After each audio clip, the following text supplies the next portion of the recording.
Hi friends, welcome back. How Andaman and Nicobar Islands is becoming Hong Kong of India. अरे वाह, Amazing. That's going to be, हाँ अगर बन गया कमाल है, क्योंकि हमें उसको इतना बढ़िया करना है कि वो खड़ा हो जाए. कंपटीशन नहीं, कंपटीशन होना चाहिए मालदीव्स के साथ. मॉरिशस, मालदीव्स, ये सब जो आइलैंड्स जहाँ पे लोग जाते हैं, इंडियंस ही जाते हैं, वो कहेंगे भैया ये तो कुछ भी नहीं है, ये इतना मतलब. देखिए अभी हमने सुना था रिसेंटली, अभी इंटरनेट वहाँ आया था तो काफी पीछे चल रहा है. तो वही तो कह रहे हैं. पर अगर विजन ये बनाया है और बनाएंगे न्यू हांगकांग तो नथिंग लाइक इट, मजा ही आ जाएगा. तो चलो वीडियो शुरू करते हैं. वीडियो शुरू करने से पहले अगर आप चैनल पर नए हो और आपने अभी तक सब्सक्राइब नहीं किया तो जल्दी से पहले सब्सक्राइब के बटन और बेल आइकन को क्लिक कर लो ताकि आपको हमारे सारे न्यू वीडियोस के नोटिफिकेशन मिल जाए जैसे हम अपलोड करें. अगर आपको वीडियो पसंद आता है प्लीज़ लाइक एंड शेयर. चलिए शुरू करते हैं. देखिए इससे पहले कि आप अंडमान निकोबार को बनाए हांगकांग, पहले मुंबई को हांगकांग बनाइए. You need to have some city which is like Hong Kong, तभी आप और चीज़ों को वैसे बना सकते हैं. चलो शुरू करते हैं. हमारे देश का ये छोटा सा टापू अंडमान और निकोबार आइलैंड्स जल्द ही हांगकांग जैसा ही एक आधुनिक शहर बनने वाला है. जी हाँ, गवर्नमेंट ऑफ इंडिया ने इसके लिए एक नया 75,000 करोड़ का प्रोजेक्ट लॉन्च भी कर दिया. अब ये न्यूज़ सुनकर किसी भी भारतीय का सीना गर्व से चौड़ा जरूर हो जाएगा. कब तक बनाएंगे? लेकिन इस पर मेरे कुछ सवाल है. पहली बात, हांगकांग इसीलिए है क्योंकि वो एक फाइनेंशियल हब है, वो भी पूरे विश्व का तीसरा सबसे बड़ा फाइनेंशियल हब है. यानी कि इन्यूमरस बिजनेसेस और मल्टीनेशनल कंपनीज है जिन्होंने हांगकांग को चुना है पहले मुंबई को बना लो एस्टैब्लिश करने के लिए. प्लस हांगकांग एक एक्सट्रीमली वेल प्लान्ड सिटी है. इनफैक्ट वो एशिया का सेकंड लार्जेस्ट टूरिज्म हब भी है. अब अगर आप नहीं जानते तो हमारा अंडमान और निकोबार आइलैंड्स आज के तारीख में कुछ ऐसा दिखता है. वही तो ये बोल रहे थे कि इंटरनेट भी तो जो है वो अब आया है, तो बहुत पीछे चल रहा है. ये 836 आइलैंड्स का बना हुआ एक यूनियन टेरिटरी है जिसमें से सिर्फ 31 आइलैंड्स पर ही इंसान रहते हैं. बाकी के सारे 805 आइलैंड्स घने जंगल और वीरान गुफाओं से भरे हुए. 31 आइलैंड्स पर भी जो इंसान रहते हैं वो मोस्टली सारे ट्राइबल्स हैं, आदिवासी लोग हैं, जिनमें से भी कई ट्राइब्स तो हंटर्स एंड गैदरर्स है आज के तारीख में. यानी कि वो सिर्फ कोकोनट्स वगैरह बेचकर या फिर फिशिंग और एनिमल हंटिंग करके ही अपना गुजारा करते हैं. इनमें से कुछ ट्राइब्स के तो मैं फोटोज भी नहीं दिखा सकता बिकॉज यूट्यूब ही अलाउ नहीं करेगा. मैं किसी कपड़े तक नहीं पहनते. अंडमान की ही एक ट्राइब है सेंटिनलीज करके, जिनका तो इतने सालों में ऑलमोस्ट जीरो ह्यूमन कांटेक्ट हुआ है. इनफैक्ट अगर कोई भी इंसान उनके आइलैंड पर जाकर उनसे संपर्क बनाने की भी कोशिश करता है ना, तो देखा गया है कि वो उन पर सीधा बाण और तीरों से हमला कर देते हैं. सो मेरा क्वेश्चन बेसिकली ये है कि भारत में 28 स्टेट्स और 8 यूनियन टेरिटरीज है.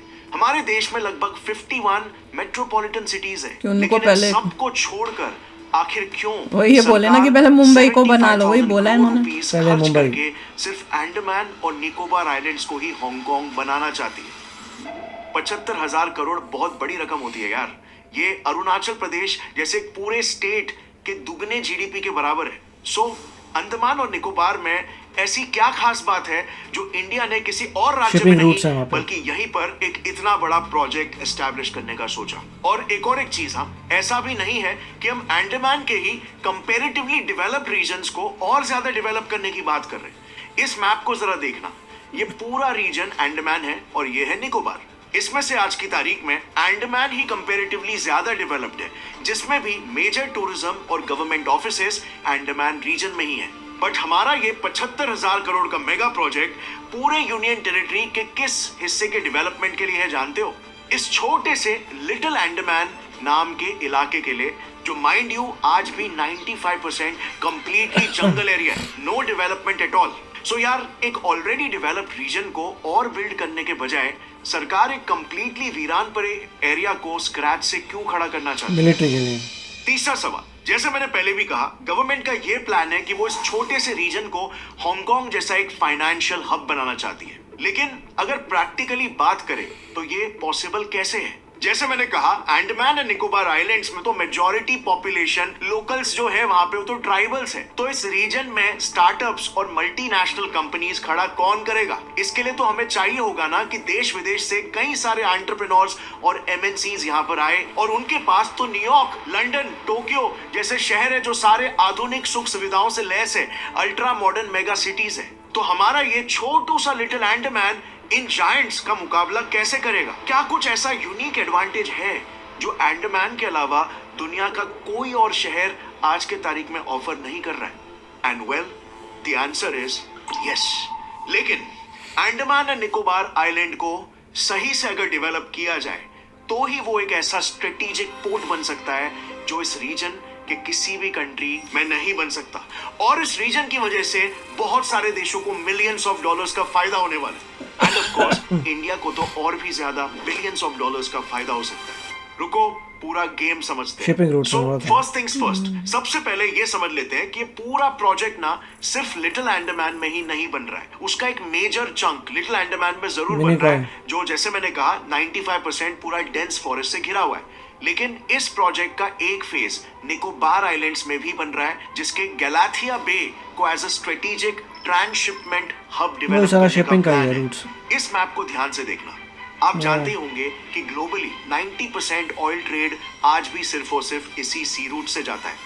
90% ऑयल ट्रेड, जिस ऑयल को आज भी मॉडर्न वर्ल्ड का सोना समझा जाता है। अब समझो चाइना से एक शिप कुछ सामान लेकर ओमान के लिए जाने वाली है, बट इसी शिप को रास्ते में म्यांमार, बांग्लादेश, इंडिया और श्रीलंका का भी सामान उतारना है। तो नॉर्मल केस में ये शिप उन सारे जगहों पर रुक रुक के अपना सामान उतारते उतारते जाएगी, राइट? पर इसमें काफी ज्यादा टाइम और कॉस्टिंग लग जाता है। लेकिन यहीं पर गैलाथिया बे का स्ट्रेटेजिक लोकेशन इंडिया के लिए एक बड़ा एडवांटेज साबित होगा, क्योंकि ये बे एकदम सेंटर में लोकेटेड है। इससे बेसिकली होगा ये कि ये शिप सीधा चाइना से आकर यहीं पर रुक सकती है, और जितने भी आजू बाजू के देश का शिपमेंट है चाइना के साथ क्यों कर रहे हैं, उसकी फायदे के लिए क्यों बात कर रहे हैं, ओमान के लिए रवाना हो सकती है। फिर ये सारे देश अपना अपना शिपमेंट गैलाथिया बे से ही कलेक्ट कर लेंगे। अब ऐसा बिल्कुल नहीं है कि इस पूरे रीजन में कोई और ट्रांसशिपमेंट पोर्ट नहीं है। श्रीलंका का कोलंबो पोर्ट हो गया और मलेशिया का पोर्ट क्लैंग हो गया, ये इतना चाहिए ट्रांसशिपमेंट पोर्ट्स है। लेकिन अगर आप इनकी लोकेशन देखोगे तो ये दोनों भी पोर्ट्स शिपिंग रूट के एजेस पर है, सेंटर पर नहीं। ये इतना इंपॉर्टेंट इसीलिए है क्योंकि दूसरे देशों के हमें क्या फायदा उससे, हमको कंपनीज को पर डे का कॉस्ट पे करना पड़ता है, जो यूजुअली अच्छा है प्लान, मगर they need to do it fast. Nautical miles में शिप्स को एक्स्ट्रा ट्रैवल करना पड़ जाए तो उससे कंपनीज का पर डे हजारों डॉलर्स का खर्चा बढ़ जाता है। और इसीलिए एस्टिमेट्स के हिसाब से अगर इस रीजन के एकदम सेंटर में गैलाथिया बे में हमारा ट्रांसशिपमेंट हब बनता है तो सभी कंट्रीज के शिपिंग कॉस्ट ऑलमोस्ट 15% से कम हो जाएंगे। मतलब इससे कंपनीज को पर डे $30,000 तक का प्रॉफिट हो सकता है। अब रही बात इंडिया की, तो मेरे हिसाब से ये इंडिया के लिए एक बहुत ही बड़ा ब्लंडर है कि हमने अब तक इस अपॉर्चुनिटीज को यूटिलाइज नहीं किया है। हमने अभी तक गैलाथिया बे के इस स्ट्रेटेजिक लोकेशन को क्यों नहीं किया? लेकिन गवर्नमेंट गंदी थी। एक और एक इंटरेस्टिंग बात जानते हो, हांगकांग जो है that is China basically. India के बडिंग एंटरप्रेन्योर्स हांगकांग जो बोलते हैं आधे लोगों को ही नहीं पता होता है पार्ट ऑफ चाइना। अपॉर्चुनिटी हो सकती है स्पेशली उन लोगों के लिए जो रेस्टोरेंट और होटल सेक्टर में इंटरेस्टेड हो। देखिए काफ़ी अच्छा वीडियो है और थॉट काफ़ी अच्छा है कि जहाँ पे शिपिंग नेटवर्क्स आ रहे हैं वहाँ पे आपको अपना प्रेजेंस चाहिए, बहुत बड़ा पोर्ट होना चाहिए, बहुत बड़ा सर्विस सेंटर होना चाहिए। अगर किसी शिप आ रहे हैं उसको रिपेयर चाहिए, माल ख़रीदना, इतने सारे लोग होते हैं, कुछ भी आपको चाहिए, हर चीज़ आपको मिलनी चाहिए वहाँ पे। लोगों को लगना चाहिए कि भाई जो भी हम इंडिया का पार्ट आ रहा है वहाँ जाएंगे, आराम से बैठेंगे, आराम से रेस्ट करेंगे, शिपिंग आ रही हैं, सारी सर्विस होती है, फुल सर्विस बनाइए, पोर्ट रहने के लिए जगह, स्कूल्स बनाइए, सब कुछ करिए कि लोग जो हैं वहाँ पे रहने लग जाएं। That is a very good plan, मगर जल्दी करना पड़ेगा। It's been very long. और ये सब चीज़ें जो अब तक क्यों नहीं हुई थी, ऑफकोर्स क्योंकि कांग्रेस थी, उसने ज़्यादा परवाह नहीं की। तो we want to see this happen. मगर ये बोलना हांगकांग बनाना है, दैट ऐसा लाइफ में होता नहीं है। हांगकांग वगैरह वहाँ बनता है जो ऑलरेडी सिटी बहुत प्रोग्रेसिव है, जहाँ पे सिटी बहुत आगे चल रही है, उसको अब बेटर कर करके हांगकांग जैसा बना दीजिए। Hong Kong is a part of China और वो पहले यूके के पास था 100 ईयर्स, उसके बाद अब जाके चाइना ने ले लिया अकॉर्डिंग टू वॉट एवर जो भी उनका प्लान था। मगर अगर आप हांगकांग में जाते हैं तो आपको हाई राइज नज़र आती हैं, ज़बरदस्त चीज़ें नज़र आती हैं, मॉडर्न सिटी। वो सबसे क्लोजेस्ट आती है मुंबई। आप मुंबई को बढ़िया बनाइए, पैसा लगाइए मुंबई पे, वो बीट करेगा दुबई को, हांगकांग को, सबको। जब एक बार आपके बन गई सिटी, फिर आप कह सकते हैं मैं और जगह भी ऐसी सिटीज़ बना सकता हूँ। और दिख रहा है आपको, जैसे आपको नोएडा नज़र आता है, गुड़गांव नज़र आता है, गिफ्ट सिटी आ रही है, छोटी छोटी सिटी अभी, मगर ऐसा नहीं हुआ कि अभी तक इंडिया के पास कोई ऐसी सिटी नहीं है जहाँ जाएँ और कहें ओ माय गॉड ये तो फ्यूचरिस्टिक सिटी है। It will come in the future, अभी नहीं है। और मुझे लगता है इंस्टेड कि आप गुजरात में गिफ्ट सिटी बना रहे हैं या और जगह पे कर रहे हैं, फोकस आपको करना चाहिए मुंबई पे। मैक्सिमम प्रॉफिट उनको होगा मुंबई में, क्योंकि इंडिया में मुंबई ऑलरेडी बहुत पॉपुलर है और जो भी वहाँ मुंबई में आया उसे लगना चाहिए बाय गॉड ये तो हांगकांग से बेटर है। अगर ये एक बार हो गया then it is going to change the tide. तो मेरे ख्याल से invest in Mumbai, not even Delhi, क्योंकि दिल्ली के लोगों ने तो कभी परवाह नहीं की हाई राइज में, उनके तो शेक अर्थक्वेक ही आते रहते हैं, जबकि साइड में गुड़गांव से प्रॉब्लम नहीं हुई, नोएडा को प्रॉब्लम नहीं, तो वो तो गॉन केस है।